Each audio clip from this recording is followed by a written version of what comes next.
Hello, my dear students. I welcome all of you on WS Academy, and this is part second of ecology environment MCQ series. ये part second है। Part first हमने कल किया, जिसने भी वो miss किया है वो देख सकते हैं, हमारे यूट्यूब चैनल पे अवेलेबल है। और these are very important questions, क्योंकि आपके बहुत सारे एग्जाम्स में ऑलमोस्ट ये सिलेबस में है, स्पेशली फॉरेस्टर सिलेबस में। और हमारा सुपरवाइजर बैच चल रहा है, जिसको भी ज्वाइन करना है वो कर सकते हैं। It's on going. Okay, so let's get started. Today's question number 1 is which one of the following is an example of non-renewable resource? इन चार में से नॉन रिन्यूएबल रिसोर्स किसकी कौन सी एग्जाम्पल है? Option A water, B vegetation, C wind, D coal and minerals. And yes, the right answer is option D. Water जो है ना, ये रिन्यूएबल रिसोर्स है, वेजिटेशन भी रिन्यूएबल रिसोर्स है, विंड भी रिन्यूएबल रिसोर्स है। लेकिन कोल और मिनरल जो है ना, ऑप्शन डी, ये है नॉन रिन्यूएबल रिसोर्स। सो ये सही आंसर है इसका। कोल एंड मिनरल्स क्या है? नॉन रिन्यूएबल रिसोर्सेज है। ठीक है, okay. What are the 3 R's to save the environment? 3 R's जो है ना, 3 R's to save the environment क्या है? reduce, recycle, reuse, replenish, reduce, reuse, reconstruct, recycle, reduce, recycle, remove. And yes, the right answer is shabash. The 3 R's to save the environment is reduce, कम खर्च करो, recycle, जितना भी करते हो उसको recycle करो, और जब recycle करते हो ना फिर उसको reuse करो। ठीक है, okay.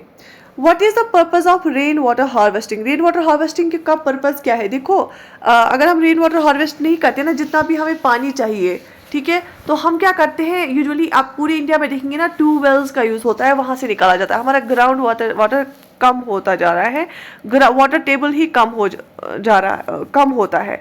To hold rain water on the surface of earth, बिल्कुल भी नहीं। To recharge ground water, to use water for irrigation, to rear fish. देखो, मेन पर्पज का यही होता है कि to recharge ground water recharge होने देना है हमें। ठीक है। The unfavourable alternation of environment due to human activities is termed as. Alternation of environment का मतलब होता है कि चेंज जो एनवायरमेंट होता है, ठीक है। अनफेवरेबल चेंज जो हार्मफुल चेंज होती है, जो हमें ज़रूरत नहीं है जो चेंज है वो होती है। और किसकी वजह से? ह्यूमन एक्टिविटीज़ की वजह से। ह्यूमन एक्टिविटीज़ की वजह से अगर कोई चेंज होता है ना, उसको हम एंथ्रोपोजेनिक बोलते हैं। क्या बोलते हैं? एंथ्रोपोजेनिक, मतलब ह्यूमंस की वजह से। एंथ्रोपोजेनिक चेंज जो भी होती है, ह्यूमन एक्टिविटीज़ की वजह से चेंज होती है, हार्मफुल चेंज, उसको हम क्या बोलते हैं? Ecological degradation, ecological disturbance, pollution, catastrophe, उसको हम पोल्यूशन बोलते हैं। Option C is the right answer. Okay, next question. Noise is measured in. Noise हम किस यूनिट में मेजर करते हैं? Options are joule, decibel, hertz, sound. And yes, the right answer is, यहाँ पे गलत देखिए, हर्ट्स नहीं है, यहाँ पे ऑप्शन बी आएगा, डेसिबल। डेसिबल, DBB इसको लिखते हैं। डेसिबल में इसको जो है डेसिबल, ठीक है, डेसिबल में इसको ये जो है ये करते हैं, क्या करते हैं? मेजर करते हैं। ठीक है। The digest is an amount the digest is an amount requirement of the aquatic life. ठीक है।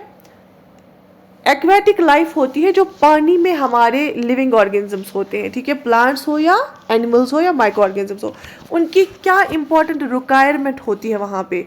Dissolved nitrogen, dissolved chlorine, dissolved oxygen, dissolved methane. बताइए उनकी क्या रिक्वायरमेंट होती है एक्वेटिक लाइफ की? उनकी होती है ऑप्शन सी, डिजॉल्व्ड ऑक्सीजन। कितना वाटर में डिजॉल्व्ड ऑक्सीजन होगा, उतना हमारा हेल्दी एक्वेटिक सिस्टम रहेगा। इसी को हम बोलते हैं ना बायोलॉजिकल ऑक्सीजन डिमांड। जितनी बायोलॉजिकल ऑक्सीजन डिमांड ज़्यादा होगी, दैट मीन्स ऑक्सीजन कम है, तभी डिमांड ज़्यादा है। इसका मतलब है पोल्यूशन ज़्यादा है। ठीक है, पोल्यूशन ज़्यादा है। जब बायोलॉजिकल ऑक्सीजन डिमांड ज़्यादा है तो पोल्यूशन ज़्यादा है।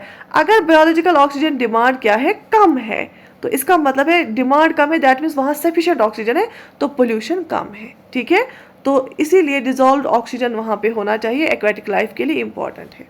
Option C. What is the full form of BOD? जैसे कि मैंने अभी बोला, biochemical oxygen demand, biological oxygen demand, biometric oxygen deep water, biological deep water. Option, असल में इसको ऑप्शन बी आएगा, बायोलॉजिकल ऑक्सीजन डिमांड। ठीक है, sorry, it is biochemical oxygen demand. और बायोकेमिकल ऑक्सीजन डिमांड होता है the amount of oxygen required by bacteria to break down the organic matter present in a certain volume of a sample of water is called biochemical oxygen demand. ठीक है, तो biochemical oxygen demand is the right answer. ठीक,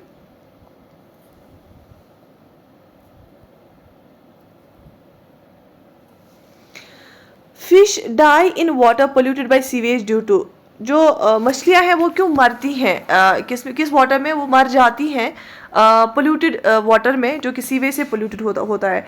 क्यों? क्योंकि उसमें pathogen होता है। क्या उस वजह से क्या पैथोजन होता है उसमें? क्या ऑक्सीजन रिड्यूस हुआ होता है? क्या क्लॉगिंग ऑफ उनकी गिल्स क्लॉग हो जाती है, या फाउल स्मेल की वजह से क्यों मछलियां मर जाती हैं? सो यस, उसमें ऑक्सीजन कम होता है। The ultraviolet radiation is in the atmosphere was are absorbed by ultraviolet UV radiation, जिसको हम बोलते हैं एटमॉस्फेयर में कौन एब्जॉर्ब करता है? Sulphur dioxide, oxygen, ozone, argon. आपको पता है ऑप्शन सी यहाँ पे सही होगा। जो भी यूवी रेज होती है ना, यूवी ए हो, यूवी रे बी हो या यूवी रे सी हो, उनको एब्जॉर्ब कौन करता है? अल्ट्रावायलेट रेज को एब्जॉर्ब करता है ओजोन। ओजोन बेसिकली इसकी जगह कहाँ पे? स्ट्राटोस्फीयर में। स्ट्राटोस्फीयर एक लेयर है एटमॉस्फेयर की, वहाँ पे। और ओजोन की फॉर्मूला क्या है? O3। 3 ऑक्सीजन जब मिलते हैं ओजोन बनाते हैं। स्ट्राटोस्फीयर में जो ओजोन होता है ना, उसको हम गुड ओजोन बोलते हैं। लेकिन अगर ओजोन ट्रोपोस्फीयर में पाया जाएगा, लोअर लेयर ऑफ एटमॉस्फेयर में, ट्रोपोस्फीयर में पाया जाएगा, उसको बैड ओजोन बोला जाता है, उसको एज अ पोल्यूटेंट माना जाता है। ठीक है, सो ओजोन एब्जॉर्ब करता है अल्ट्रावायलेट रेज को। अल्ट्रावायलेट रेज बहुत हार्मफुल होती है लिविंग ऑर्गेनिजम्स के लिए, तो इसलिए ये नहीं पहुंचनी चाहिए अर्थ तक। Most abundant water pollutant is, सबसे ज़्यादा वाटर पोल्यूटेंट कौन है? Industrial wastage, pesticides, detergent, ammonia.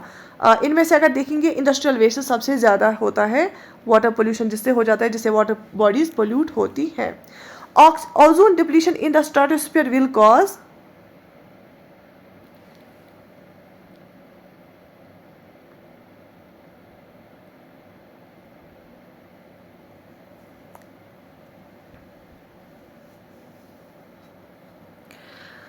Ozone depletion in the stratosphere will cause dash. मैंने आपको बोला ओजोन की फॉर्मूला क्या है? O3। और ये कहाँ पे होता है? स्ट्रेटोस्फीयर में। स्ट्रेटोस्फीयर क्या है? सेकंड लेयर है एटमॉस्फेयर की। अगर हम नीचे से जाएंगे, पहले ट्रोपोस्फीयर है, फिर स्ट्रेटोस्फीयर है।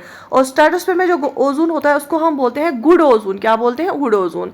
और अगर ट्रोपोस्फीयर में ओजोन पाया जाएगा उसको हम बोलते हैं बैड ओजोन। और ओजोन जो स्ट्रेटोस्फीयर में होता है वो क्या करता है? अगर वो डिप्लीट होगा, अगर वो कम होगा, अगर उसकी लेयर थिन होगी, तो उसको हम बोलते हैं ना ओजोन होल। उससे क्या होता है? Increase incidence of skin cancer, forest fires, global warming, soil erosion. Basically living organisms के लिए बहुत हार्मफुल होता है, उससे स्किन कैंसर होने का चांस होता है। इसीलिए option A is the right answer. Acid rain contains, acid rain में क्या होता है? Sulphuric acid, nitric acid, both A and B. Sulphuric acid, nitric acid and hydrochloric acid. ठीक है, so yes the right answer is option C. उसमें sulphuric acid भी होता है और नाइट्रिक एसिड भी होता है, और फिर जब वो वाटर के साथ मिलता है वो H2SO4 बनाता है, hydrochloric acid. The true statement about green house effect is that is, the true statement about greenhouse effect is that it is caused by combination of many gases, caused by carbon dioxide, caused only by carbon dioxide, chlorofluorocarbons, methane and NO2 gases, none of these. So obviously green house effect क्या होता है? देखो, हमारे सन से जो radiation आती है ना, वो अर्थ पे आती है, और अर्थ क्या करती है? कुछ रेडिएशन रिफ्लेक्ट करती है। ठीक है, उससे बैलेंस रहता है, ना ही ज़्यादा अर्थ हीटअप होती है। ठीक है, लेकिन कुछ गैसेस जो होती है ना, ये इस वाली जो वापस जा रही होती है ना रेडिएशन, इसको ट्रैप करती है अंदर। इससे क्या होती है? अर्थ थोड़ा वार्म रहती है। लेकिन अगर इन्हीं गैसेस का मिकदार ज़्यादा हो जाएगा जो इन वापस जाती हुई रेडिएशन को रोकती हैं, अगर इन गैसेस का मिकदार ज़्यादा होता है तो ये सारी रेडिएशन को रोकती हैं, इससे अर्थ बहुत ज़्यादा हीटअप होती है। जब अर्थ बहुत ज़्यादा हीटअप होती है, टेम्परेचर राइज होता है, ग्लेशियर्स मेल्ट होते हैं, अनप्रेसिडेंटेड रेन होता है, फ्लड्स आते हैं, साइक्लोन्स आते हैं। तो ये किस वजह से होता है? ग्रीन हाउस गैसेस की वजह से होता है। और ग्रीन हाउस गैसेस में कौन कौन आता है? कार्बन डाइऑक्साइड आता है, क्लोरोफ्लोरोकार्बन आता है, मीथेन आता है, नाइट्रोजन डाइऑक्साइड आता है। So option C is the right answer. Algal bloom results in, algal bloom से क्या हो जाता है?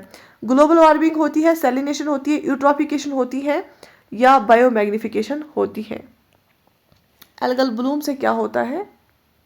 बेसिकली ये उल्टा क्वेश्चन दिया गया है। यूट्रॉफिकेशन से एल्गल ब्लूम हो जाता है। यूट्रॉफिकेशन होता है जब न्यूट्रेंट रिच वाटर होगा। न्यूट्रेंट रिच वाटर कब होगा? जब वेस्टेज के साथ न्यूट्रेंट्स बहुत ज़्यादा होते हैं, वो वाटर बॉडी में आते हैं। जब वो न्यूट्रेंट्स वाटर बॉडी में आते हैं, उससे क्या होता है? ये एल्गीज जो है ना, एल्गीज ग्रो होने लगती हैं और एल्गल ब्लूम हो जाता है। एल्गल ब्लूम होने से क्या होता है, ये जो पूरी ऊपर वाली लेयर है ना वो बंद हो जाती है, सनलाइट जो है ना वो नीचे तक नहीं जाती है। फिर हमारे वाटर बॉडीज में डेड जोन्स बनते हैं जहाँ पे ऑक्सीजन सनलाइट नहीं पहुँचता है, ऑक्सीजन भी नहीं होता है, क्योंकि एल्गीज ना सारा ऑक्सीजन खत्म करते हैं, बायोलॉजिकल ऑक्सीजन डिमांड बढ़ जाती है, तो डेड जोन्स बनती है। डेड जोन्स के में या उसके इर्द गिर्द जितनी भी फिश होती है ना वो मर जाती हैं। Chipko movement is a public agitation that occurred in, Chipko movement कहाँ पे ऑकर हुई थी? Mansbal in area in Kashmir, silent valley in Kerala, Sundarban area in Bengal, Tehri Garhwal area Uttar Pradesh. Option D is the right answer, लेकिन आजकल ये उत्तराखंड में है, ठीक है, तहरीक गहरवाल एरिया में। Okay, drinking of fluoride containing water results in, अगर हम ऐसा पानी पिएंगे जिसमें फ्लोराइड कंसंट्रेशन बहुत ज़्यादा होगी, उससे क्या होगा? फ्लोरोसिस, क्लोरोसिस मिनेमता एंड मेथनोग्लोबिनेमिया, ठीक है। तो उससे क्या हो जाएगा? अगर हम ड्रिंकिंग वाटर ऐसा पिएंगे जिसमें फ्लोराइड ज़्यादा होगा, उससे फ्लोरोसिस होता है, ठीक। मिनामिता किससे होता है? मिनामिता होता है अगर मरकरी की लेवल ज़्यादा होगी, ठीक। High biological oxygen demand indicates that, अगर बायोलॉजिकल ऑक्सीजन डिमांड ज़्यादा होगी तो उससे क्या इंडिकेट होता है? वाटर इज प्योर, नहीं, डिमांड ज़्यादा है दैट मीन्स ऑक्सीजन कम है, वाटर इम्प्योर है। Absence of microbial action, low level of microbial pollution, high level of microbial pollution, इससे पता चलता है अगर बायोलॉजिकल ऑक्सीजन डिमांड ज़्यादा है, इससे पता चलता है कि माइक्रोबियल पोल्यूशन बहुत ज़्यादा है, high level of microbial pollution. Man made sources of radiation pollution are, man made sources क्या क्या रेडिएशन पोल्यूशन के? Mining, explosion of nuclear weapons, nuclear fuels and preparation of radioactive isotopes, all of these. Man-made sources of radiation pollution क्या है?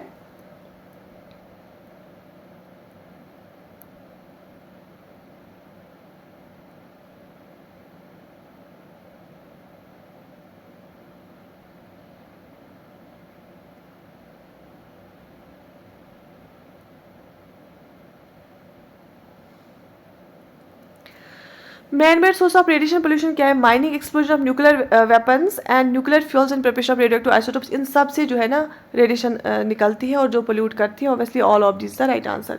Habitat loss and fragmentation, over exploitation, alien species invasion and को extension are causes for, इससे क्या हो जाएगा?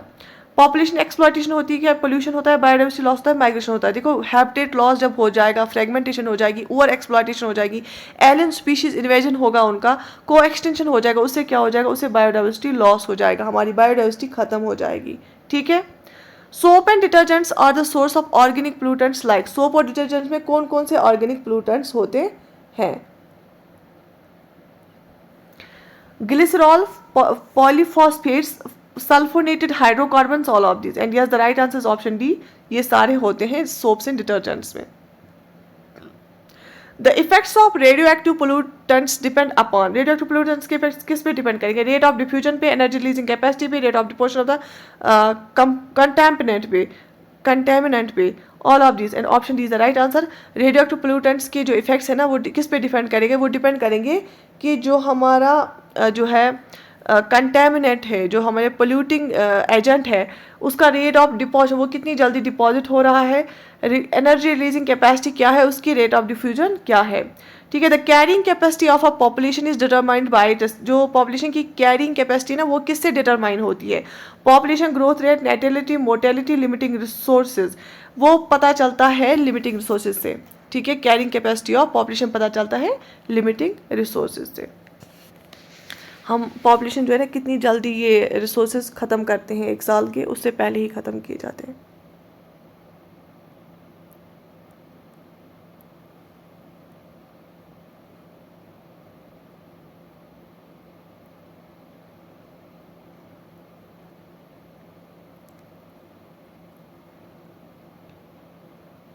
ठीक है यहाँ तक?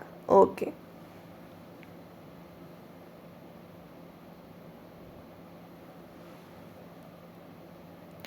In a population, unrestricted reproductive capacity is called unrestricted reproductive capacity को क्या बोलते हैं? Carrying capacity, biotic potential, birth rate, fertility rate, ठीक है। इसको बोला जाता है, यहाँ पे ऑप्शन बी सही है, देखो यहाँ पे ये गलत है, बायोटिक पोटेंशियल हम इसको बोलेंगे, ठीक है। Okay. AIDS day is celebrated on, AIDS day कब मनाया जाता है? 30 जनवरी को, 1 दिसंबर को, 4 फरवरी को, 5 सितंबर। एड्स डे मनाया जाता है 1 दिसंबर को, ठीक है। 1 December is celebrated as AIDS day, so option B is the right answer. AIDS का फुल फॉर्म क्या होता है? Acquired immunodeficiency syndrome. ओके, तो these were the top 50 questions जो कि एनोमेटिकोलॉजी से थे। और कल हमने इसका एक पार्ट किया और आज दूसरा पार्ट किया। इंशाल्लाह हम इसको कंटिन्यू करेंगे। Take very good care of your self.